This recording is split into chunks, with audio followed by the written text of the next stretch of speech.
It's a live stream. It's a Boop. live show. Live show. It's a live show. What's going on, everybody? Chase on Two Wheels here for episode 17 of Live on Two Wheels. I'm Chase on Two Wheels.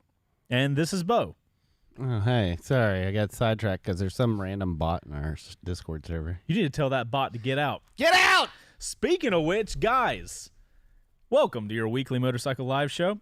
So that's also a podcast. Funny enough, if you guys didn't know, you can listen to this and not have to look at my face, which I would not blame you if you did. Guys, if you want to listen to us, you're going to see that beautiful mullet. Oh, yeah. Mullet update. We are still, you guys can see, we're still rocking the mullet here. We'll go full no hat. All the hair's long, by the way. We're not just doing mullet, but check out the mullet update. That's it. Nice. Obviously, that's only for you guys here on the live show or watching us live on, or watching us on YouTube. But if you guys just want to listen to us, feel free. We are available on Spotify and Apple Podcast and Google Podcast, which are your favorite motorcycle podcasts platforms. Yes. So, guys, in today's episode, before we get to all the housekeeping, we are going to talk about Kawasaki's ZX10R. It's ZX10R KRT. Specifically, KRT. we are going to be discussing in great detail the RR. Yeah, the RR. That's what spawned all this. That is what spawned all this. And I'm not going to lie, you guys probably already knew, as we do on Thursdays, title's a little clickbaity, but I just want you guys to come have a conversation with us. But that being said, I got some problems with the RR. Yep. I have done a wee bit of research, and I'm not happy about it. Anyway, so what else is new? Daniel said happy birthday to his buddy Oreo. Oh, happy birthday to Oreo. Oreo's birthday was a couple days ago. Or was it yesterday? I think it was yesterday. It was yesterday. Happy delayed birthday to my Delayed pup Oreo. Happy delayed birthday. So, guys, before we get to the housekeeping stuff, I want to remind you guys, the Chase on Two Wheels company, is really going to be pushing Discord soon. And we have already created a Live on Two Wheels channel. Right. So we have a home for all of you guys, and if you're listening to us, you know everybody's welcome. It doesn't cost anything. It is literally a place for us to have conversations about Live on Two Wheels, articles that come up. If you guys want to keep talking, we got a lot of you guys in the chat right now. Memes, you can do whatever. Yes. So we are going to be grabbing stuff from that Discord page, and that's who we're going to be giving our $50 Revzilla gift card to. If you guys don't know, at the end of our show, we always give away a $50 Revzilla gift card to somebody that posts something funny or cool or interesting. Memes are our favorite thing, so we highly recommend those if you want to get a cheat sheet to winning $50. We're going to do that at the end of the show. Yep. So there is that, and I think that's all the announcements. Right, Discord's a huge thing. So Discord's going to a lot of you guys that are already on our Discord already know, because you've been kind of watching it happen live. Heather said, "I've never been on any Discord. In my mind, it's like the dark web." Yeah, sometimes. not in ours. Right. So we are revamping. We've had the Discord when I first came on. We kind of went like full bore with it and did our beta or alpha 1.0 basically. That's a good way of describing it. Yeah, I'd say now it's in our beta, and in the next couple months it's going to become full release. Full on. Yeah, so we are constantly making these changes. So if you see me on there, it's Yankee, and you have like any questions or anything like that, just shoot me a message. So it's going to be get in now before we really start pushing. That's the thing we want to get to. Also, Moto Marvelous. This is not a new hat. This is an old hat. Oh, I have a hat update. Shit! So screw the ZX10. We got a hat update. That's it. We tricked you. That should have been the title. So for you guys that didn't watch last week, somebody gave us crap. I think it was Moto Marvelous. He gave us crap that we have me and Bo both have these Ruroc hats. Bo's not wearing his today, but both of our Ruroc hats are getting really bad. God, they're getting brown. Yeah. It's because we wear them. Literally brown. We wear them every single day. I can confirm official update. Ruroc has sent us a care package. It's on the way. We may be having black hats again soon. Oh, also, if you guys are watching this live, hit that like button. I want to see if we can get as many likes as possible before the show ends. So if you just started watching, if you're coming in now, hit the like button as fast as possible. Thank you much. We love you all. Also, reviews over on Apple Podcast are our favorite thing. We need to come up with a thing that we can give people that do reviews on Apple Podcast. I don't know what that could be, but I would love to figure something out. Maybe we could do like decals or something. Live on Ontwowheels decals, that'd be cool. Yeah. I think the logo is pretty cool. Nobody wears patches anymore. No. And I love but patches. Decals, though. I love patches. Patches are Houlihan. I'm sorry about that. Okay. Which one is it? Oh, God. Yeah. That works. Could have been a fart or could have been a rim shot. You don't know what your soundboard is. That's the most dangerous thing ever. Okay, so housekeeping this week. The really cool stuff. I know you weren't there, but when we went and filmed our final 4th day filming this Wreck Bike Rebuild episode that we're working on, bro, I haven't even told you this. So, guys, I don't get to talk to Bo on Thursdays because, like, pictures. I don't. Who, Brian? Yeah. That son of a bitch. He sent you. He was so proud. Bro, he was in there. It's so funny to see Brian get excited about stuff because that very rarely happens. But, like, seeing him get so excited about the Wreck Bike Rebuild stuff. So, today, I'll just give you guys a little. The video's not even out on Patreon yet. Patreon gets stuff a week ahead of time. So, today, the painter laid down the first coat of paint on all of the fairing pieces for the CBR 1000 we're building, and we've got a custom tail. It's like literally shaped foam custom for us. I cannot express how excited I am. The tail piece came out exactly like I wanted it to, and I could not be happier with the way it looks. You guys, oh my goodness. Yep.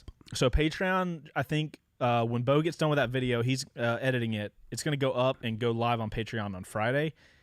YouTube, it might come out on like Tuesday or something like that. So those guys will see it a little early, but it looks, it's so cool when something comes like, full circle. It looks even better than you expected it. Anyway, we got done filming that today.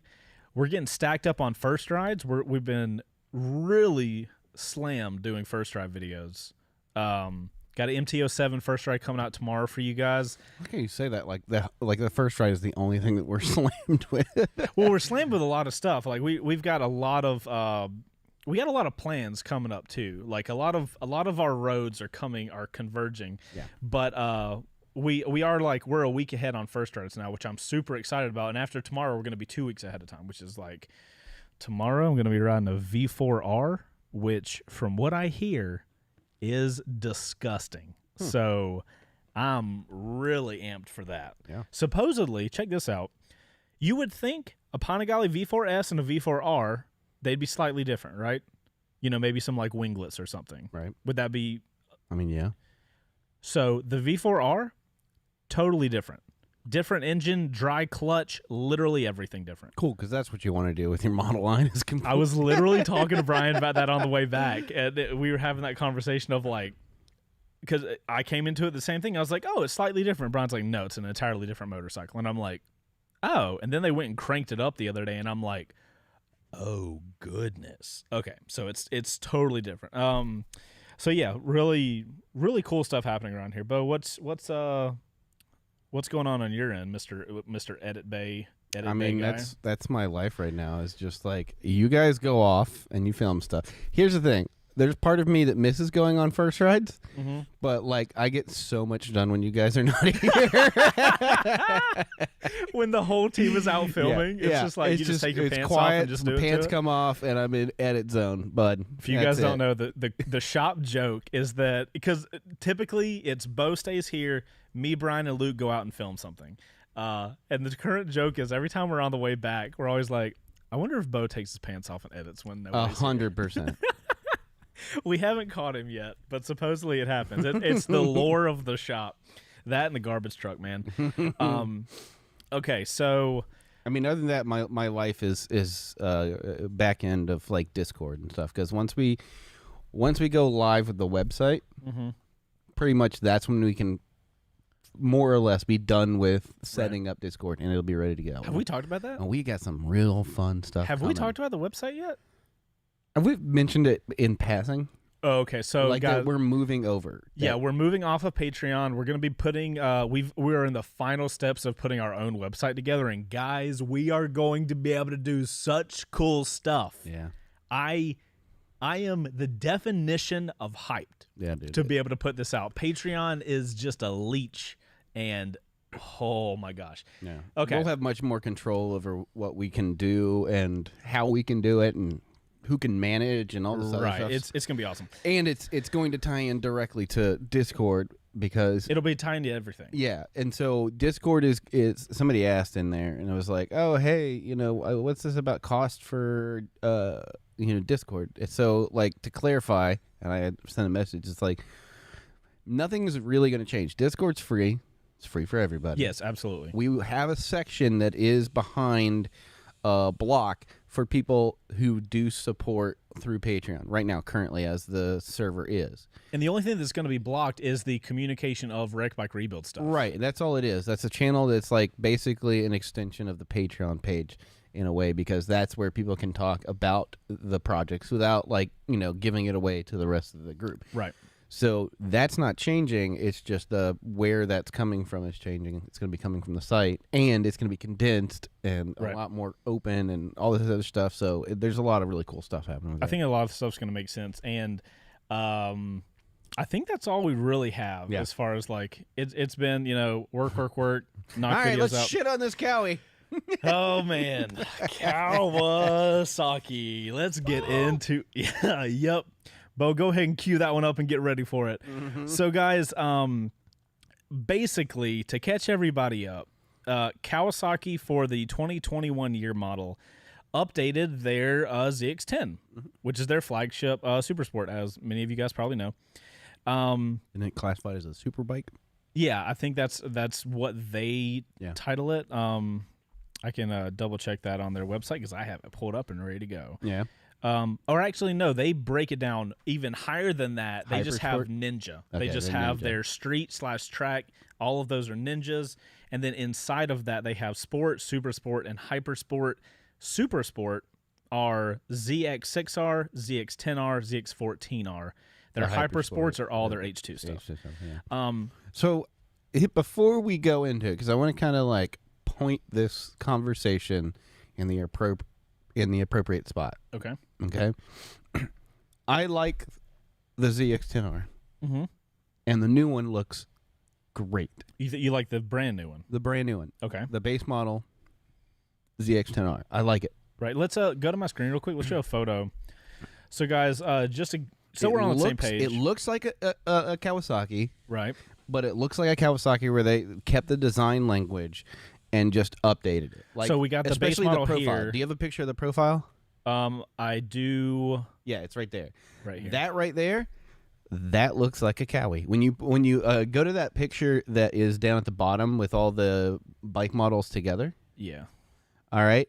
When you look at it, it fits right in with their visual style, their design language. So I like it. So this is something I want to talk about maybe later on, but I honestly feel like, because we kind of make a big deal about looks here on the show, so which I feel like is pretty important because looks are really important for everybody. It's one of the most important things. It's also one of the most subjective things. So it's like that's the very defining factor of a motorcycle is finding something that one meets like I said, the design language of the company, right? Because that's important, and then two, can reach a broad agreement in whether or not it looks good, right? So we'll get this. This is a good photo for us to reference later on with the different models. I have some opinions on, and it's kind of led based on the way Kawasaki themselves kind of dropped down their Ninja line, because these are all Ninja bikes, guys. Ninja 400 all the way through their H2R. They're all Ninja. So we'll start talking about design aesthetics because I think they're a little off. What do you mean? We'll talk about it later. I don't want to even get to it yet. So, but the reason I wanted to say that about the ZX10 and its base model is that I like it. That's not my issue with this whole thing at all. Okay, so looks is not even in it for you. No, 100%. I like the way that looks. I don't generally like the Kawasaki's. Right. So here's the thing, guys. When we decided, or one of the reasons we decided to even look into this is because I was up at Mountain the other day, Mountain Motorsports, the dealership that I do all my first rides at, and in the parking lot happened to be a brand new ZX10, and I was like, we did a ZX10 for Wreck Bike Rebuild Season 2, so I'm relatively familiar with that older style ZX10. I thought that bike turned out phenomenal. It's the one that was like Nardo gray and highlighter yellow. Yep. It stood out a lot. So, and we redid that entire motorcycle. Had to get a new frame for it. So, highly recommend Season 2 of Wreck Bike Rebuild if you guys want to watch the shit show that is. So, when I saw this in person, here's one of the interesting things. I don't know how many times this has happened to me, but I think it's more rare than the opposite. I saw it in video or photos, and I was like, that's a cool looking motorcycle. In person, I was like, what is that? Interesting. I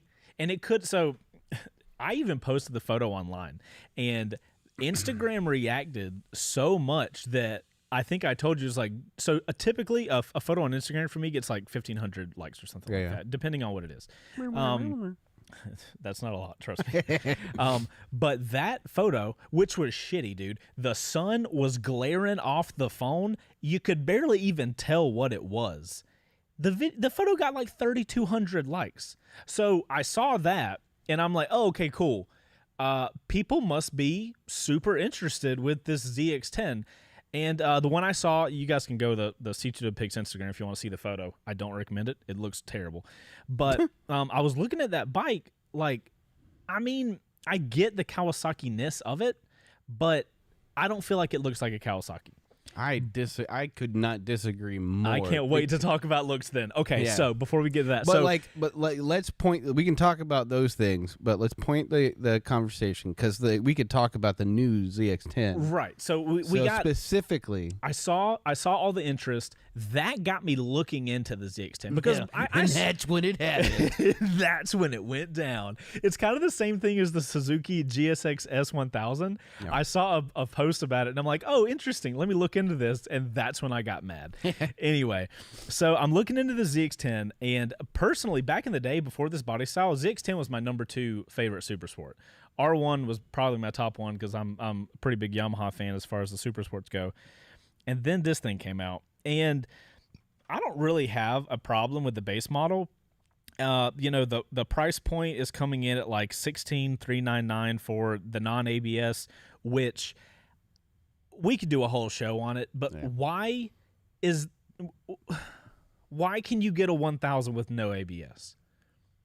There are certain things that I think should become standard. I'm fine with I'm fine with, if you have a 1000, I'm fine with it being able to have ABS turned off, but I'm not even going to go down that rabbit hole.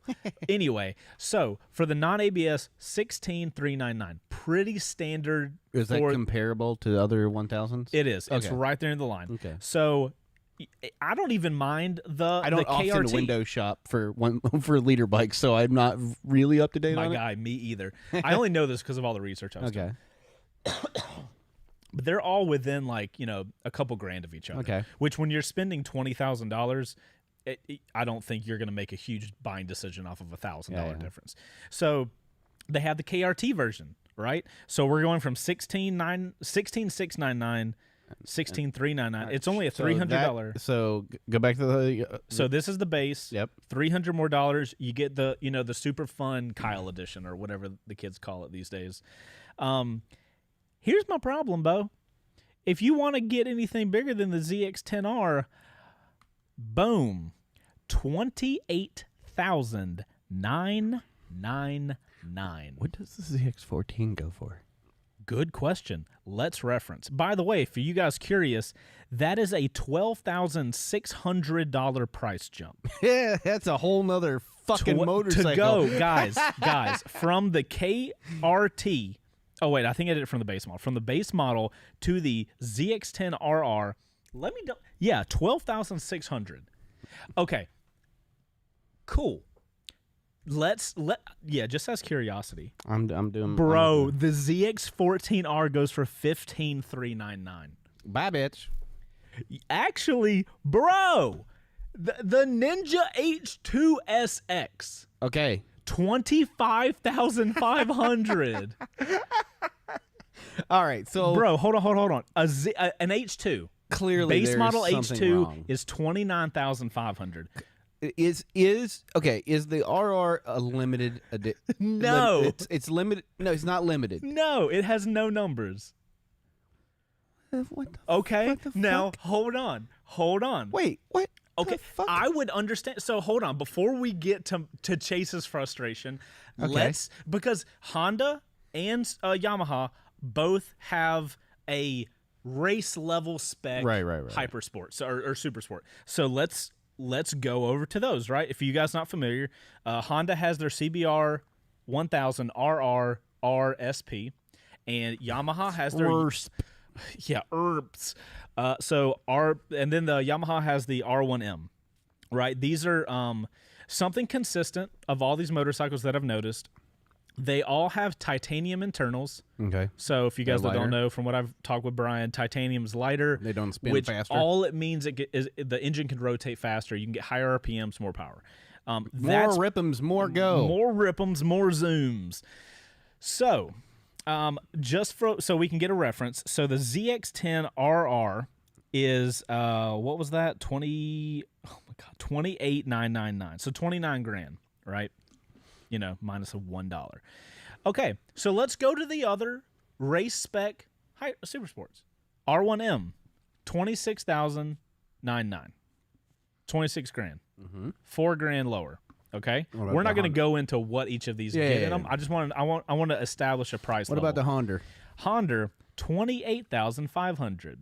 So if we notice, the ZX10RR is the most expensive.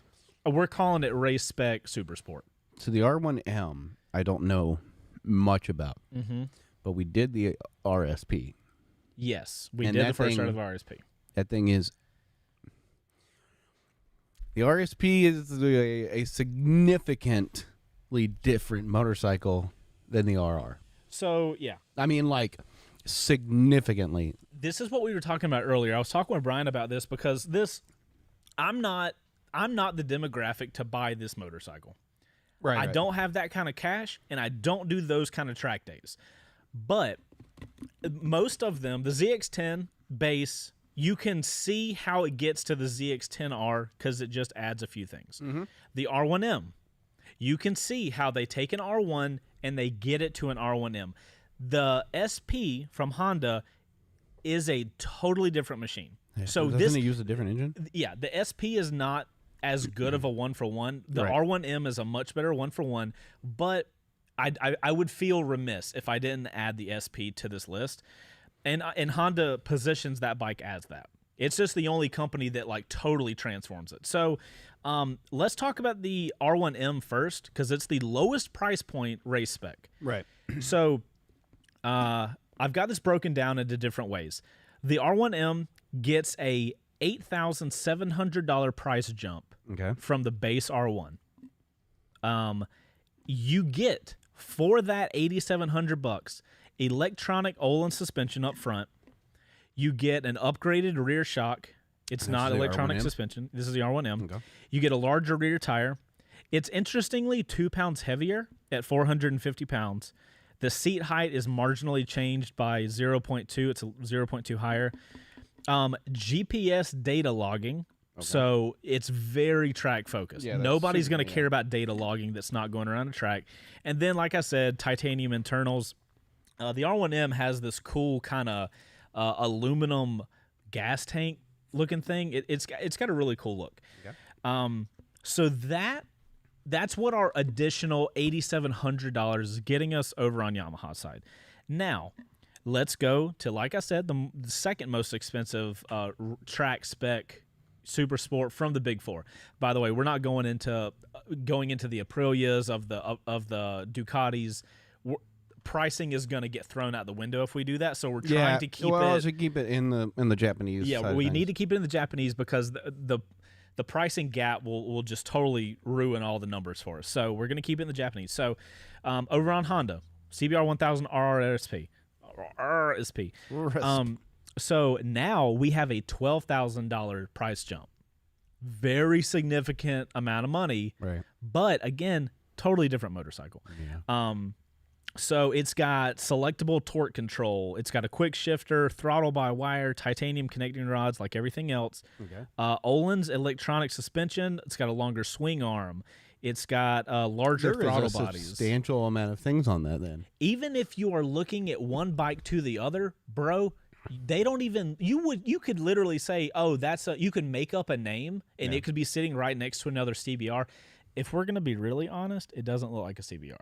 That's fair. I'm borderline. Don't even think it should be called a CBR, but it is what it is. So basically, what you're saying is those two bikes offer a fairly significant. I mean, one's a whole different bike, and Right. then one is stuff that's like, who needs more engine than an R1? Right. So there's really nothing engine-wise other than the titanium internals to rev a little higher. So from the 10R to the 10RR, what are we getting? So let's break it down like we broke everything else down. Price jump. Yeah. Hold on. $12,600. It is $600 more price jump than the CBR 1000RR to the SP. Okay. I wouldn't be upset about the number. It's about the additions that you get. So, you guys just heard our extensive list of the R1M and the SP. So, we would expect, logically, that the ZX10RR would have a lot of cool stuff. Oh, this is my favorite. This, being totally honest, it shouldn't matter, but this pisses me off the most. Okay. Listen to the way they describe limited production track-focused single-seat model. What the fuck does that mean? Bo, that means that they replace the rear seat with a cowl. Oh, I thought that was just something that you can buy. It is. Wait. It's not actually. This is when you have a job like a garbage truck job, and you're a sanitation engineer. This is literally the same. Go! Oh my fucking god! Go to the thing right there. Yeah. Guys, look at Go to my screen. Go to my screen. I'm 100% on your screen. That's not a. Bro, it's a limited production track focused single seat model. They literally put a seat cowl on it. Okay, click on the 10R, and you can see, it's the same thing with a fairing. For fuck's sake, okay. What else do you get with this? Oh, as if that wasn't enough. No. That's at least a third of it, right? No, so that can easily account for $15,000. Okay. So, oh my God. lightweight pistons and high performance titanium connecting rods. This is something I totally agree with. This is industry standard. Does it have passenger pegs? We're not there. Wait. Does it have passenger pegs? Hold on. No, that's just connect the exhaust. That's just the hanger. Okay. Okay, so all right. Here we go. We have titanium internals. This very normal, right? Everybody in this class has titanium internals. We're okay with this. We like this. Intake and exhaust valve springs. Cool, great, love seeing that. Pirelli Diablo Super Corsa SP tires. Ooh, so maybe a raced-focused tire? I wonder how much Pirelli, a set of those cost. Hey, Bo, guess how much a set, a front and rear. I can't guess because I'm looking at it on the notes. $500. Cool. That's expensive. I mean, yeah. So let's deduct 500 from the freaking 12,600. So far, we've got a seat cowl. Yep. All right. Titanium internals. That's an improvement. The titanium is definitely solid. So that's I'm a here solid for that. new intake and exhaust valve springs. Okay. Okay, so we got the Super Corsa tires. Cool, but you know what? You could get Super Corsa tires. Now, exclusive Marchesini forged wheels. You know what? I even get the wheel thing. Actually, that's if probably there's the most expensive part of it. If there's anything part of this, it's the wheels, because we put very expensive wheels on our Panigale Season 4 bike. I get how expensive wheels can be. Those wheels that we got, they were carbon fiber and cost like $3,000, I think. They were not cheap. So I get the wheels. Oh, and what about the bottom? The final thing you get, a fine-tuned suspension settings. Wait, what? Hold on. No. Yeah. You heard exactly what I said. Fine-tuned suspension settings. Remember, Bo, to the ZX10's credit, it comes with a great suspension setup. It's got the Showa, like, big piston things by the front wheel. Are you saying settings? Settings. It is the exact same suspension from what they say. They've changed settings. So, here's what I asked Brian. Why can't I fucking do that? Here's what I asked Brian. I said, so, if I go out and I buy a ZX10R and my buddy John gets a ZX10RR, can I copy his homework settings on his suspension over to mine, and then that saves me the fine-tuned suspension settings? Fine-tuned suspension settings. Keep in mind, ladies and gentlemen. Why is that so vague? We need to be clear.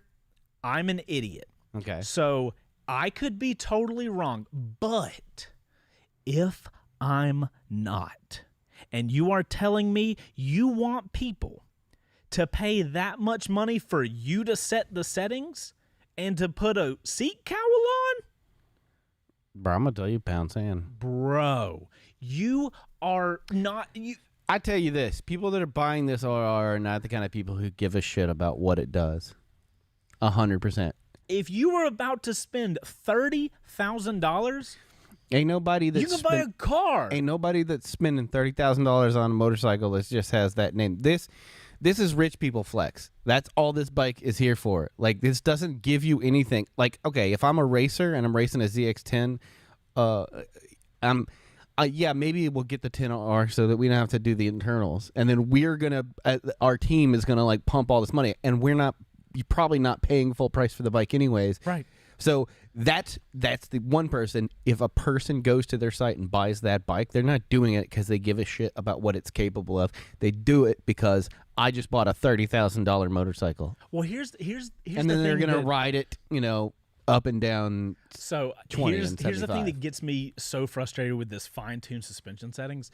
When I had a R6, I was super into like riding really hard. I had a buddy. And he was like, hey, whenever you get new tires on, because he like hooked me up with tires and stuff, he said, next time you get a new set of tires, bring your bike in. I'll set your suspension for you. Because, Bo, guess what? What? Fine-tuned suspension settings is based on the rider. Yeah, that's very true. It's not based on the freaking motorcycle. That's what I was saying. It was vague. Also, Downshift's in here. Downey's in here? What's up, Downey? Yeah, because that's what I was saying. It's vague. But so what? Again, I don't think the people that are buying this, like I said, are people that give a shit about all the like. It's a flex. It's the same people that it's a $100,000 Panigale. Like that's what it is. It is something that people, because anybody who is buying a motorcycle to actually ride it, like they're gonna look at the 10R and be like, oh yeah, that's perfect. That's perfectly more than adequate. Bro, because I'm looking at the list. I'm looking at the list of features for the new 2021 model. Mm-hmm. That's awesome. Yeah, so let's go over the list of the. Yeah, we'll do it real quick. I don't want to totally spend an hour shitting on the ZX10RR because I don't want that to overshadow the fact that the ZX10 is a good motorcycle. Yeah. So the feature list for the ZX10R. It's got an updated 4-cylinder we can engine. Talk about racers and all that, guys, but like that's how many people are racers? That's what I'm saying. Like the marketing for this is not. it does not look like they're marketing to racers. It looks like they're marketing to people who have a shit ton of money. All right, so we got Showa balance-free suspension components, IMU. Internal measuring unit, so you can do traction control, ABS, whatever. Yeah. Finger follow valve actuation. Not sure what that is.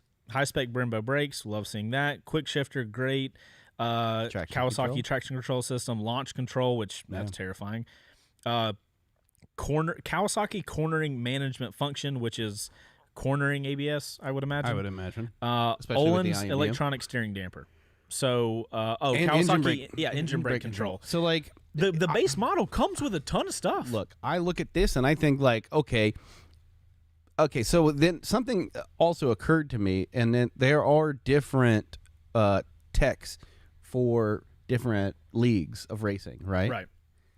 Some of them won't let there's when we were at the track for the King of the Baggers. Mm-hmm. Well, one of the guys was talking about, because I was curious about like what each division of racing has and what the rules for each one of them are, and it's like, well, some of them they will have to be in the same ballpark as far as like internals. You can't touch the internals. Okay. So you have to start with the same engine. I mean, pretty much. Essentially, it's like, he's a Ninja 650. Right. Okay, all right, R6, all right, and blah blah blah blah blah blah. So even there's that narrows it down to a smaller amount of people who would buy this as a race bike, right? Because even among racers, which it's going to be a small amount of people buying this motorcycle, right, compared to what they hope to push as far as units is concerned. Like they want to put this on the street. Right. The reason that the whole marketing, Brian talks about this a lot, is like bikes that win races on Saturday sell on Monday.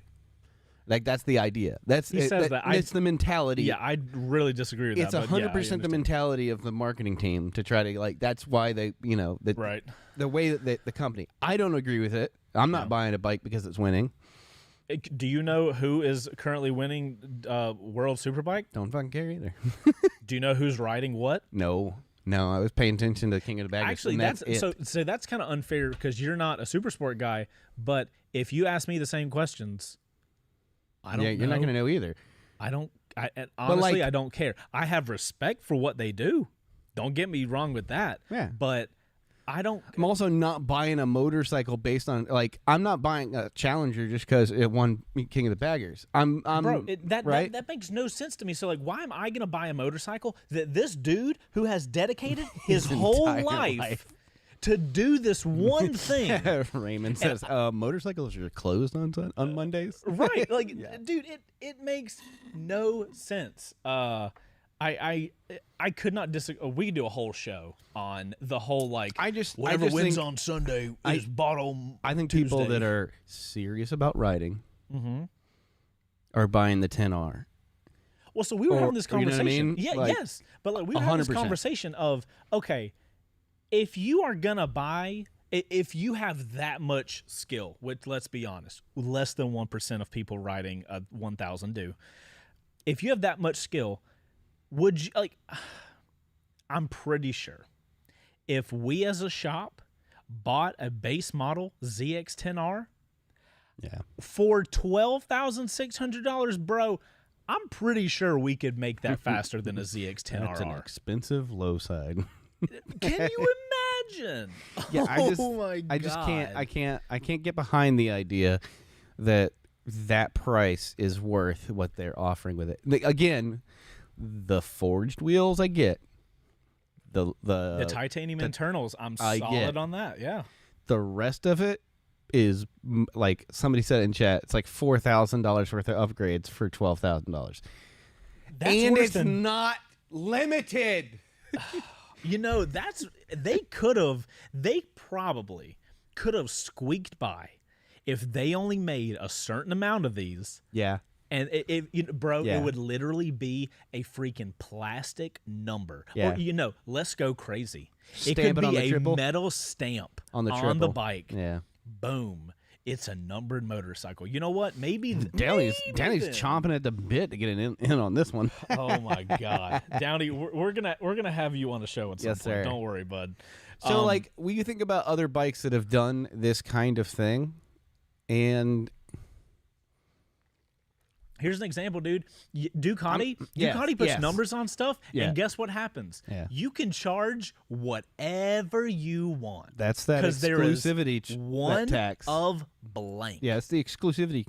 Harley has done this quite often. So every once in a while, Harley will release like this hand-painted custom, like a certain amount of them. My stepfather had one.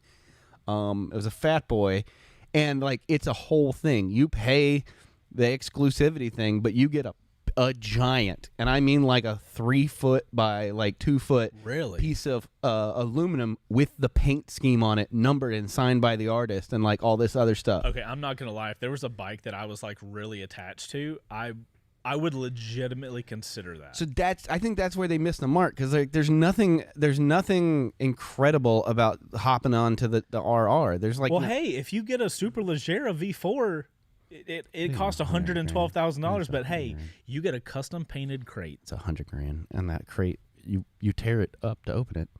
Well, I don't know. Mountain's got one piece of that crate sitting on the wall. Yeah, they do have that. I don't think this is worth it. Like, it's just, well, so here's the thing we were talking about earlier, where like this is for racing people. Since when is it okay to gouge people that race? I mean, is that a normal thing? Again, I'm an idiot. Okay, so like the top tier racers, the factory racers, it's nothing.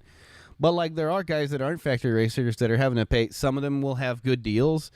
So some people are paying full price, and some people are bringing their own personal bike.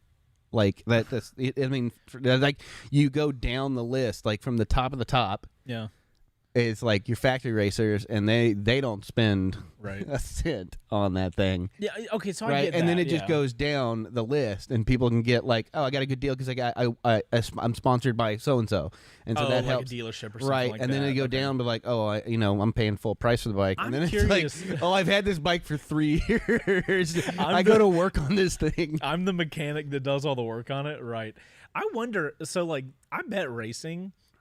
I bet the way it looks, if you made a bracket system, I bet there's giant racers, and then there's nobody racers. And I bet there's very few people in between. No, there's a lot of people in between.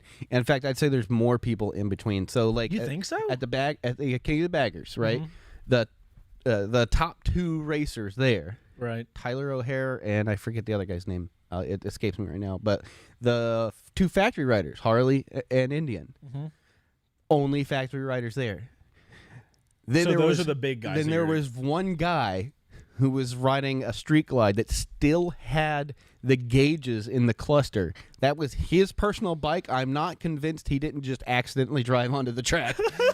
Everybody else is in between. So that whole field, it was everybody else in between. Interesting. Okay. That happens a lot because like usually the top dogs are the factory riders, and they're very few. And then you have like a couple of the guys are like down in the bottom. I did want to be clear. I am an idiot and know nothing of what I'm talking about. I only know what I know about this because me and Brian had a long talk about it while we were at King of the Baggers. Right. And so I was like, because I was asking questions. I was so fascinated. Yeah. I've gone to races. Right. But I've never really like learned about them. Like the behind the scenes. And getting excited about King of the Baggers made me go like, me and Marley, my wife we were just like asking questions left and right. Right. So if you guys don't know, King of the Baggers is basically a bunch of dudes get cruisers. Motor America on fucking baggers. Yeah, they do it on cruisers. It's I've seen photos and it's absolutely insane. So I want to jump back to the Kawasaki Sport lineup, and we can talk about we can battle it out about this appearance stuff. Yeah. Before we get to that, the one thing that I'm kind of stuck on too with this price thing. Yeah. If you're in Yamaha's side or Honda side, whatever, your race line, your race replica line that we're calling it, that is the fastest thing they make, right?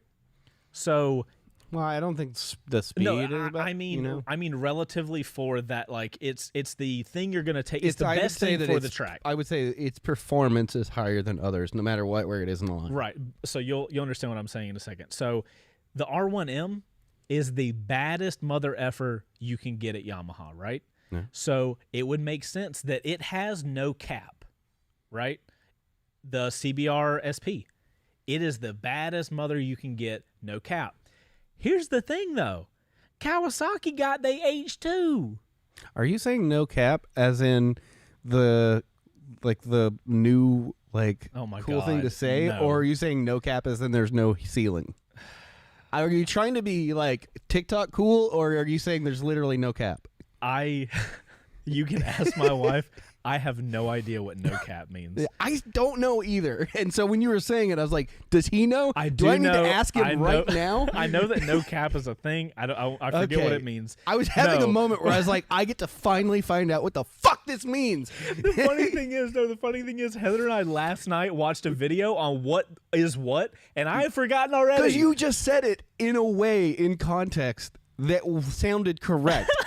All right, so there's no cap. All right. No, okay. So there's no ceiling to what those companies could charge for that motorcycle. But Kawasaki has an H2 line. That's not fair, though, because that is not... The H2 is not race. It's...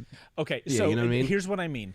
The R1M, regardless of its price, is not going to cannibalize anything. Coming in with it. Kay Johnson and Downey both said no cap equals no lying, no lies. There you go. No Thank bullshit. you. Thank you guys in the chat. We now know that no cap in kid translation means no. Okay.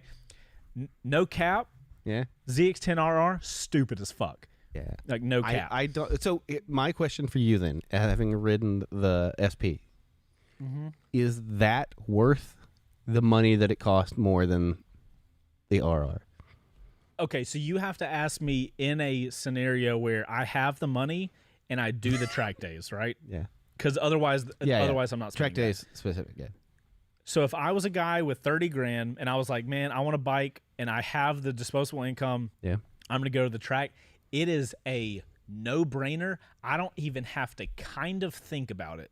That SP would, me versus me on the track, destroy. That thing is gnarly. Even so, I've ridden an R1M, an older one, Yeah. but it's been a hot minute since I've ridden a regular R1. So I would be very curious to know R1 versus R1M. Right.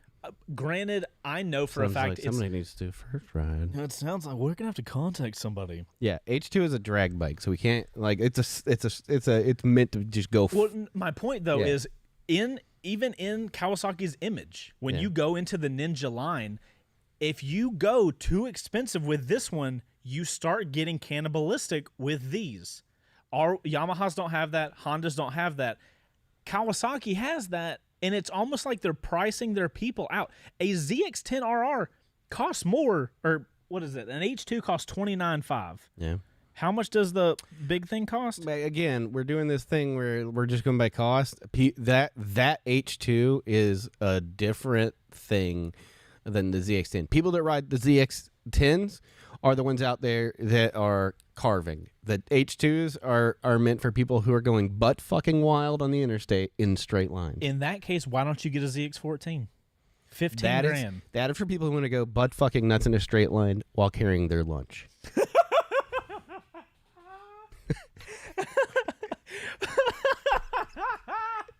What about the H2SX? What about that? That is for people who want to go butt fucking nuts and go on a small picnic. Okay, what about the H2R? What is that?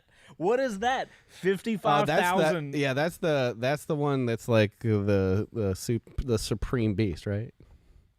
Oh my god. Yeah, the H2 is for clout. Like that's all it is. It's a fucking click magnet on YouTube. But dude, if you so like the people that buy that bike, that H2, aren't the ones that are going to be riding the living shit out of it. Like when I say riding the living shit out of it, I don't mean like, oh, they're going on the interstate and they're doing all this crazy stuff. No, I mean like the people that you see up at Blood Mountain who were just destroying the mountain, like with the utmost of like those kind of bikes. To me, when I see people riding those things, I almost never see if they're up in the mountains. When you say those things, what do you mean? I mean like H2s? you know the ZX10R, the super bikes, right?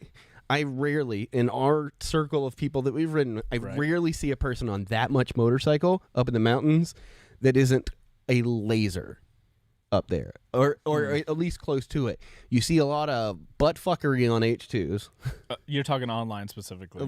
Yeah. And then, that's a lot of bike. The ZX10R is a lot of bike. ZX10 it's a big bike. Is a big bike, and most of the people that I see riding them are riding them like we think of, like the general population thinks of when you think of sport bikes, which is like cutting in and out, laying it down, like honestly, dude, ripping the times I've gone up into the mountains, the people that I see destroying the most are the small are CC. never on a 1,000. It's the supermoto guys. Those guys, bro, slay. It's supermotos and it's 600s. That's true. Like if you're doing, anytime I've been up there with you guys, though, the people that I see the most up there that are really like, I mean, like I said, laser attacks. It's always been like R1s. I wanted you to say like 300s. Yeah. So no, bad. the supermoto guys, the full sleigh status. Yeah. Every time I've gone up there, but like the big leader bikes, the big honking, super powerful ones, the ones that when I see them, I go, "There's no fucking way I'm going to be on that bike." Right. And they see those guys, and they're taking it seriously, and they're using that bike for what it's intended for. Right. I've never, not once, seen an H2 in the mountains. God, Have you ever seen an H2 in the mountains? I don't think so, honestly. I did a lot of search. I did a lot of search for. Oh yeah, because that's one thing we didn't talk about at the beginning of the show. Our the new motovlog that we just put together. So you were doing a lot of internet searching based on the topics I was talking about. Anytime I had to search H2, unfortunately, on YouTube, and 9.9 times out of 10, it's a guy on the interstate slicing traffic at 150 miles an hour. Here's something super interesting that I in that video when you edited it. It's rare, but they are out there. Yeah, I would say. We're not saying they're not out there. We all know that they're gonna. It's a sweeping generalization. Yeah, because there's going to be a person that there's always gonna be that one guy or something. So there's a guy up at Tail of Dragon who slays on a Goldwing. He used to be a professional racer, right? And he outrides literally everyone on that mountain. Yeah, so on always a Goldwing. Right, so there's always going to be the one guy. But here's the super interesting thing about the video that we edited, or you edited and we put out today. Did you notice that if you guys haven't seen it, I basically keep going. Drink all of your freaking milkshake. I'm eating it. Jesus Christ! It's not a milkshake, it's coffee. Everybody, please give Bo crap in the chat. He got funnel cake pieces in a coffee. I just want you all to just destroy him in the chat. It also had cinnamon and caramel syrup.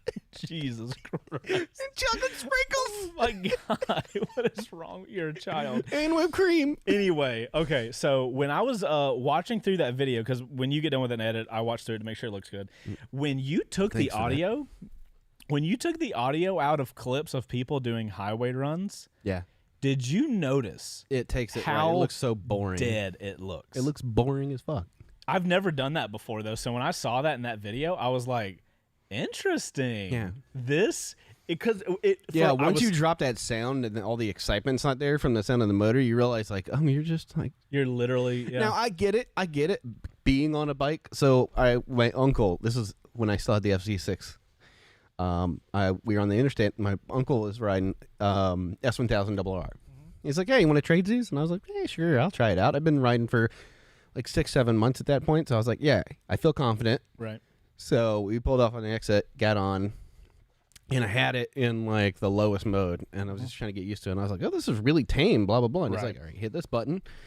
All right, hit that button. Now you're in like holy shit mode." Yeah, hold on mode. And he's just like, "Give it a twist." And like I was just going straight. It was South Georgia. There was interstate straight, nothing, nowhere near us. And I was just like, okay, it's exciting. Yeah. It's fun. But that's it. Then it's over.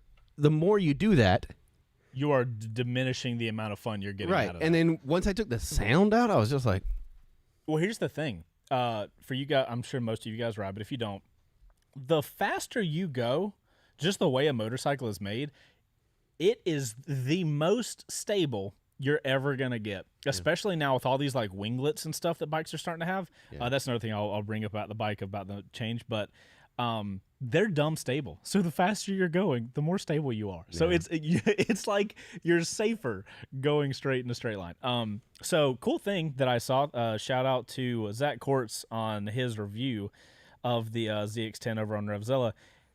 One of the changes of the front face that I'm not a huge fan of, it has built-in winglets. It's because all the super bikes are doing winglets these days. If we look at this photo, I've got a cool photo that found online somewhere. Okay. Here's a front half side by side. I kind of wish they would have done this cut in the middle and shown this half ZX10, old one, and new one. So I see an air dam on the side. This is the new winglet right type situation. So it's that thing, and then they also have an air deflector on the near the bottom of the shield, like like right here. What are you talking about? So you see where the shield ends into the bodywork. Yeah. Follow that line right there. Thing? Yeah, that's a little lip that's been improved. The lip, there's everything is pushing air aside. So even next to that winglet, I don't know, man. I really like the look of it. Right. So it's just the price that got 5 minutes. It's the price that kills me. So I want to bring up all of the photos here because here's one thing I would love to see, and I didn't even really think about it until I started looking at this view. Do you have my screen pulled up? Yes. Thank you. So I love that. For one, let me give Kawasaki credit. The way they break their bikes up, I love how organized it is. They also don't have like 17 million versions of the Ninja 650. Don't worry, Suzuki. We're not going to get into it. Okay, that one's not true because they use that platform for a couple of their other bikes. That's not a fair comparison. So you know what I mean? Like in their lineup, the Sport is the Sport. Right. Well, here's the thing. So we've got a couple different looks. I would argue that the ZX10 here has a look. I would argue that the H2 line has a very cohesive look. Yeah. I would argue that the ZX14 has a look. And then I would argue that there's a look over here, the ZX6R, the Ninja 400, the Ninja 650. I guess the Ninja 1000 has a different look as well. Yeah. I wish all of these sport lines had one look. Yeah. I wish all of the super sports had one look. If you want to go with the new ZX10 look, do it to it. But do it to all three. And then I think the H2 line's already got a really cohesive look. I'll be clear. I don't hate the ZX10. I just don't think it looks as good as the CBR anymore, honestly. I actually prefer the look of this over Honda's. It's just because, and you showed it, that little winglet, the Ninja. You look at the 650, right? Right. And you look at that profile, and how everything kind of like jumps in and out of the silhouette. Like that's a very Kawasaki thing. You look at like the old Ninja 300. Right, it had that same kind of jutting out, like little pokey bits coming out. Right, it's very like almost like cyberpunkish. Like the lines aren't like this nice smooth, silky silhouette. Even the 1000 has like it's a solid line in that front. To me, Kawasaki has always been about like that 650 and the 400, previously 300, that kind of silhouette in the front end. I think zoom in on the 10. They do good lines as well. Zoom in on the 10. That's as far as I It go. still has that. It's very angular. Yeah, it's a very different version. I love that body line. I think the bike itself looks phenomenal. Yeah. The whole thing, like the way everything kind of melds. And, of course, they got rid of – it's still a baby muffler, but it's a muffler nonetheless. Yeah, dude, we all probably are aware at this point, Kawasaki puts the biggest freaking exhausts on their bikes. Yeah, so bro, look at this. Yeah. Look at this. That's a muffler. That's a muffler. It's an actual muffler, the fucking heifer on the back of that Ninja H2. So here's what I kind of get confused about. I really don't like that. Like, I want cohesiveness in lines. I want this line, this line, and this line. I don't like that this and this look the same. Well, so no, the Ninja 400 is more in line with the ZX6R, and the 650 is the outlier here. If you look at it, look at the way the tail is in line. The tail kind of swoops down. It's fatter. You have a good point. Honestly, you know what would fix? And I know cohesiveness. So, like, works. if you look at the 650 and the 10, that back end from right there have that same kind of line where it follows it almost cafe racer style from the tank angle. Yeah. I honestly think this is cohesive and looks clean. I get that. Yeah. But honestly, if you look at the Ninja 400 and this should honestly be called the Ninja ZX4R, and it should be over here. Yeah. You know what I mean? And then you can, because as far as riding wise, I think of the Ninja 400 more in this line. Yeah, baby super. Yeah, and which is fine. Yamaha does that. Yamaha calls the R3 in the same line as the R6, 7, and 1. So, you know, we're not going to get into. When are manufacturers just going to start, like, there's got to be some cohesion between, like, these their models and stuff. Like the problem with releasing bikes in the way that they have to release them, like there's a schedule they release. They can't just redo every motorcycle. Right? They can just be go. like, "Hey, hold on one second, we're gonna be right back," and then like just, "Hey, we did all of our bikes at one time. Sorry, we didn't sell you any bikes for a year and a half, but right, here they all are." I get that, but it's like everybody catches up, so they update a model. Yeah. And then they're like, okay, so is this the model? Is this the pin at the end of the, and like all those models match that? Or do we just have our lines? So it's interesting. I'm not sure. Kawasaki's got a long way. I don't like it. If they want to sync up all of their stuff, they've got a long way to go. Yeah. Hey, do we want to give away? Oh God. It's 6:00. This happens every time. Yeah. Guys, we are in talks to extend the show a little bit. We're trying to figure it out. It would have to start earlier, but we're thinking about it. So guys, Bo, go check Discord for us. And see if there's I'm checking. I'm just gonna be clicking around and looking at these Kawasaki's because my goodness. Yeah, the problem with, I think for me at least, if I have to put a button at the end of this episode for me, is that I don't get the exclusivity of a non-exclusive $12,000 upgrade for a machine that is not really upgraded. I want people to. But I do like the ZX10R. I want people to leave this episode thinking, okay, cool. Kawasaki's got a really nice ZX10R. They are joking themselves if they think people are going to get the ZX10RR.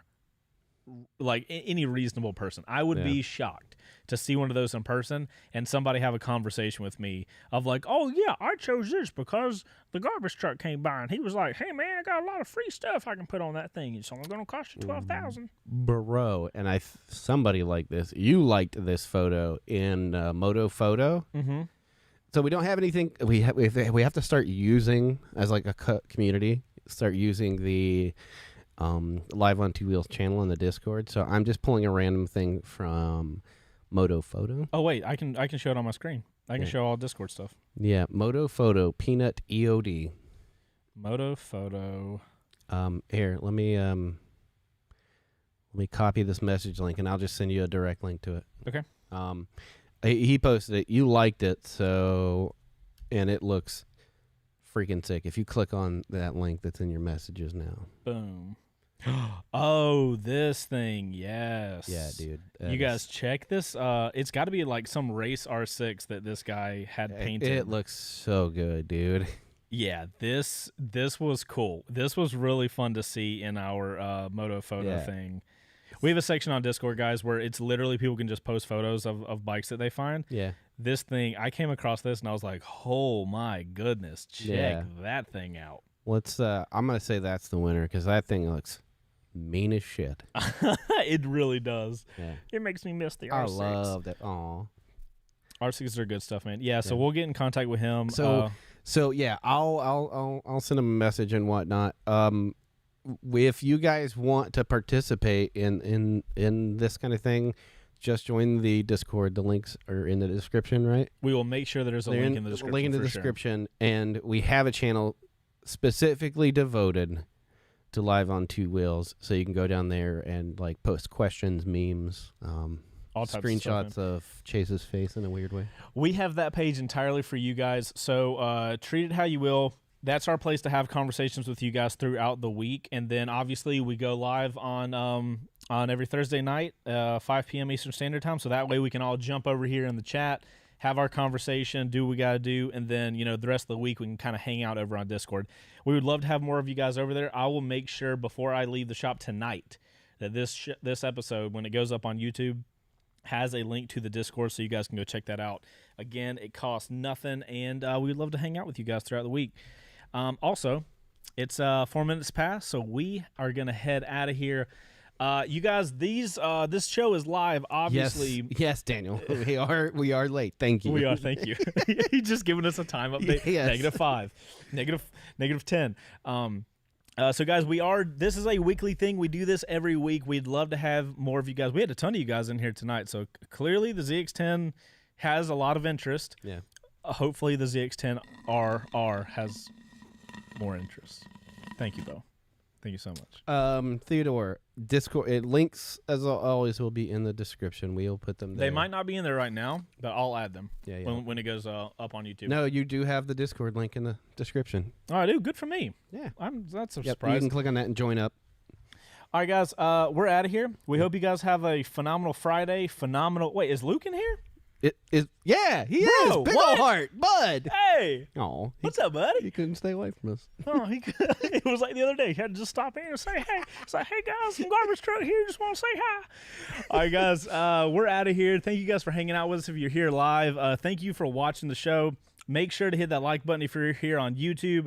And if you're listening to us in a podcast platform and it's on Apple, please do reviews. Those are so freaking helpful. As you guys know, we're working on getting, we want to be number 2 motorcycle podcast. Yeah. We're working there. We're only on episode 17, but we're getting there. Would it help if we had the number 1 podcast on here? Maybe. I'll have to talk with those guys and see if we can get some of them on there. Hey, soundboard. Oh, wait, can people post audio things? It would be funny to post soundboard options.